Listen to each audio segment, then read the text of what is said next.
மானுக்கு வந்து என்ன அடையாளம் ஐயா எந்த இடத்துல சொன்னாங்க விலைக்கடையில் உள்ள அக்கால பரமேஸ்வரன் மான் இப்பதாக சொன்னாங்க. சரி மானுக்கு என்ன அடையாளம்னா மானுக்கு என்ன அடையாளம் மண்டை 2 கண்கள், காது 2, ஒரு மூக்கு, ஒரு வாய், பற்கள்லாம் 4 காது பேசி மாசம் என்ன மானை காணுங்க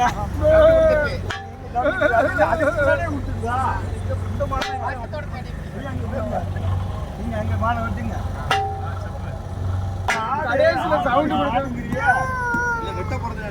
சென்ட்ரா வெட்டுங்க ரத்தத்தை கொடுங்க ஒரே வெட்டா வெட்டுங்க வெட்டி அப்படி ஒரே வெட்ட வெட்டி அப்படி அப்படி வாங்க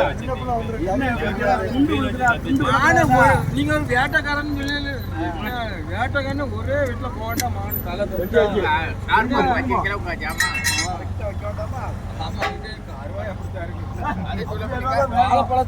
வாழைப்பழத்தை வெட்டிக்கும் போல ஒழிச்ச வாழைப்பழத்தை அப்படி இருக்கு. அதில் கொஞ்சம் விட்டுங்க.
முன்னாடி இருக்கா